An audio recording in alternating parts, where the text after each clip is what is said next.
Hi guys, my name is Sean. I'm a houseplant enthusiast from Jakarta, Indonesia. I like to nerd out to the science behind how we can keep our houseplants happy and to multiply them in our homes. So if you're into that kind of content, do subscribe to my channel and send me likes. Today's video is going to be a little bit different. I've been given a project by my dad to do landscaping on an area that's next to his koi fish pond. And the reason why we're not filming there right now is because there's going to be a lot of water sounds. So you're not going to be able to hear me there. But I'm going to show you some B-roll of what the space looks like now. Previously, he's put some kind of shrub-like plants over there. And they didn't make it. Probably because there's not enough light there. So that area is actually receiving medium light. And it's got a wall, a really beautiful kind of a stone wall behind it. It's got very good airflow as well because that area is very drafty. So I'm gonna be styling the plants that I already have here, and if I still see spots that require plants, I'm gonna be buying them. So I may take you on a nursery nursery shopping spree in this video as well. I'll show you the before as well as the after, and where possible I'll also highlight sort of the visual details as to why I put them there, put certain plants in their spot, and also let you know their care, like how would I care for this plant when they are placed in that particular position. So this is Sean from the future. I'm just rudely interrupting my own introduction, but I was rambling on, so I thought I'll move this video along. Here is the tour. This is my dad's koi fish pond. So here are his little fishies. Those are the little ones, and the big ones are actually back here. They're a little bit shy.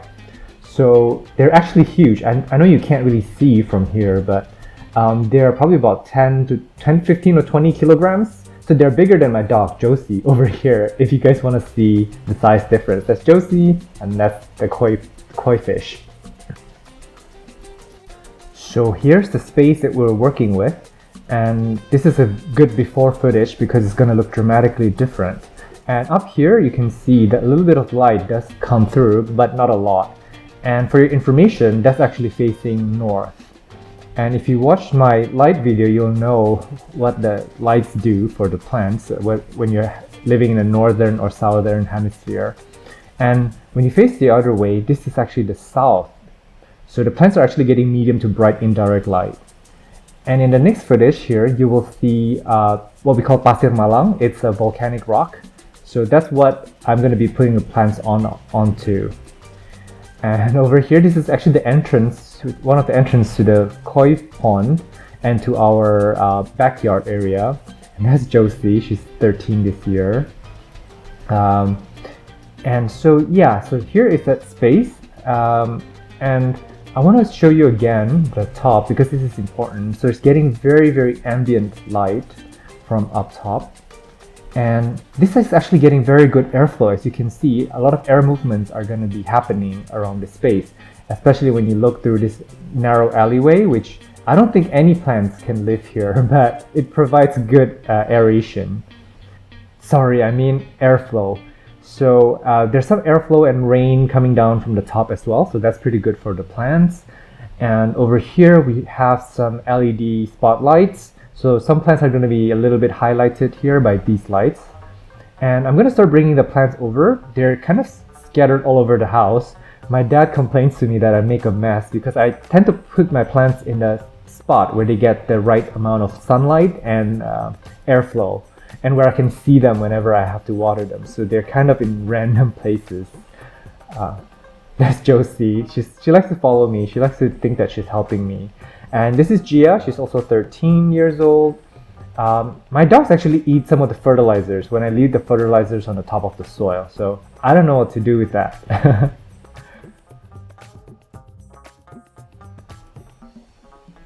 So here's the first batch of plants. And I think they look so good here, but I don't think my dad would appreciate having them next to his koi fish pond.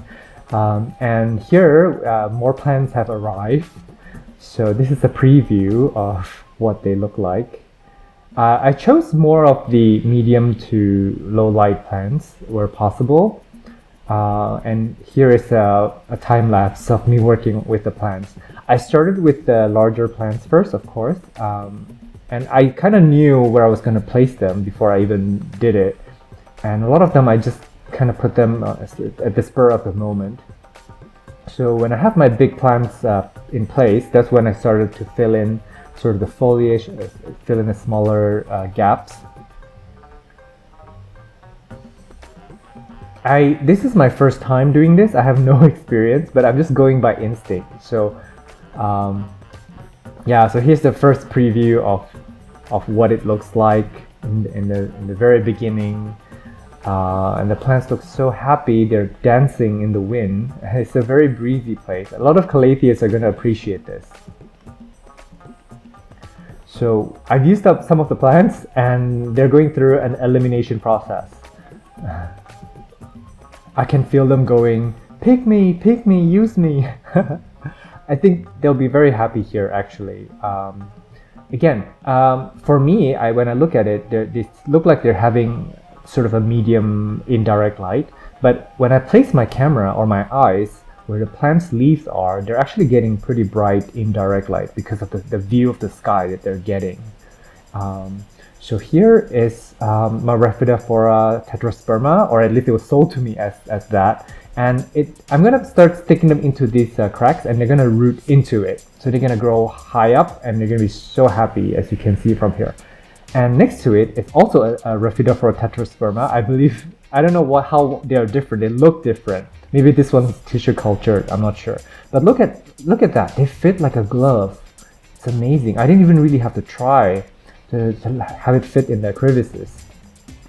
And here we have a technique to elevate some of the plants if they look a little bit low. So I use basically an empty plastic pot to just give it a bit of height. And I'm going to show you quickly the light here. Oops, sorry, there's some yellowing leaves bothering me. And it looks like I need 2 hands for this. So I'm going to put down my phone real quick. Sorry. Okay, so that leaf is gone. And I'm going to go back to the light. This is important. So I chose specific plants to be here because I want it to look good at night too. So I'm going to be spotlighting this Rhaphidophora. I'm not sure what species this is, but they look droopy and beautiful. And here's the footage at night. I kind of like that lazy look. So I hope that it will start to climb up. So as it's given a moss pole, it should be able to climb into a higher elevation. And here's the other light. And I want this light to be focused on variegated plants. And here we have an Epipremnum variegata. And it's not filled out the middle spot yet, but give it time, it will fill out, I'm pretty sure, because I propagated it. So I need to wait a few months for that to happen. And here's a preview of what it looks like at night. Quite beautiful, I think.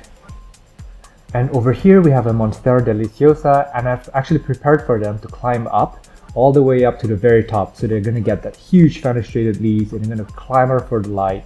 It's gonna look stunning. And over here, I'm going to show you with my hand how I planned the plants. I don't put them linearly, so they're not on a straight line somehow. This gives them a bit of natural texture. And here's a view from the top. A lot of these look very good as foliage plants. I've actually never looked at them from the top before like this, but they look so nice. And I'm very, very happy with how they turned out. I missed my plants before this footage, so they look nicer because I actually need to wipe them down. Some of them have hard water stains on them. So misting is a good way for people to overlook your hard water stains. And here is a Caladium lindonii and my Calatheas. Here's some Anthuriums, more Calatheas. And here we have some Caladiums. And I want to bring your eye to this particular setup here because the white caladium it merges into this sort of a reddish caladium, and it moves your eye to this bright red begonia. So I'm very excited about this composition here. Moving along, there's a fern here and a black begonia. This is the Philodendron gloriosum that I have propagated before. I did in my plant rescue video. Some ZZ plants, and here is what they look like as a group, and I'm quite happy with the way they look. So I'm gonna give it a week. I'm gonna see how they're doing before I finish up the rest of the section. So I will see you guys in a week. Alright, so it's been exactly 1 week. I'm going to quickly check on the plants to see how they're doing to make sure that they're happy. And I'm already seeing some overwatering here with this Maranta. It didn't give me yellow leaves before, so I guess I must have overwatered it here. And all the plants need to have their watering schedule readjusted when they're moved. So I need to back off watering on these. And here we have a begonia that's completely rotted off, as you can see here. This is a classic sign of overwatering. So yeah, I need to really be careful when I water these plants. Moving on.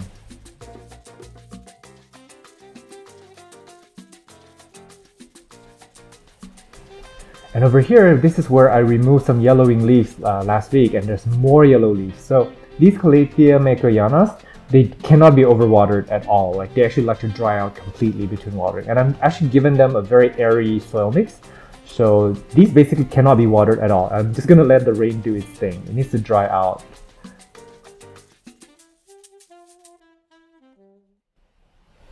And there's actually a root here that's rooted into the volcanic rock. So I'm very excited to see, because some of the plants are actually going to be rooted into the substrate below, such as the Scindapsus, which I'm assuming will definitely root easily. I'm actually waiting for them to probably one day take over the floor, or even shingle up through the rocks. So let's see if that happens. And back here we actually have some very good news. This Philodendron microstictum are doing so well here.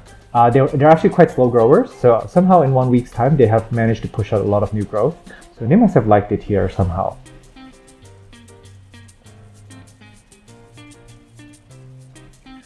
I'm gonna add a little bit of fern. Again, I'm gonna elevate the pot so that it's a little bit higher. This is the ruffle fern that I propagated in my fern video, and the propagate has taken off, as you can see here.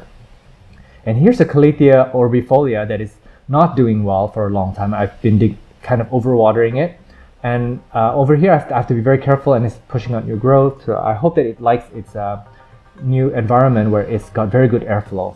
So places with this kind of lighting condition and airflows are going to be very good for Calathea. So I'm betting my horse money on Calatheas in this area, that they're going to thrive here. And here's another one that I'm rescuing, and it's doing okay. So yeah, this is basically going to be my Calathea section. I'm going to fill out the rest of the spot here, and as you can, there's a Philodendron verrucosum here, and I have a feeling it's going to be happy here. It's got a new leaf. And over here we have a begonia, and it's flopped over. So what I do with plants is that I actually use these bonsai wires. I fold it in half, and I fold it in half again. So this is the 3mm thickness, and it come in black. They're very inexpensive. So I recommend for you guys to get a roll, because you need, I mean, you can use them for a lot of things. And you need wire cutters if you're gonna buy these, just so you know. And the begonia looks so much better now that it's propped up. And actually this begonia is very close to my heart, because I rescued it. It died into a stump, and now it's grown back. But I feel like I do need to rotate it sometimes, because there's leaves on the other side of the plant, and it's facing the wall now. So here is a walkthrough. If you were a guest here in my home and you were walking by the plants, this is what you see. So welcome. I'm gonna give it some time for these plants to acclimate here, and I'm gonna be giving you a tour here in terms of the species and also the plant care, so you guys know what's happening with them. Not all of them are gonna make it, I'm pretty sure, so we'll learn from this. So this brings me to the end of the video. Here is a before and after footage. If you like this video and you want to see more, make sure you're subscribed to my channel so that you're informed. Do like this video and comment down below so that YouTube can recommend my video to other plant lovers who haven't found me yet. I'm @botanist on Instagram, so keep in touch on there. Meanwhile, stay safe and take care. Bye. Ooh, and one more thing. At the end of all my videos, I'm going to start putting in hints on my next video. So this is the hint for my next video. I hope you guys can figure out what it is. Take care.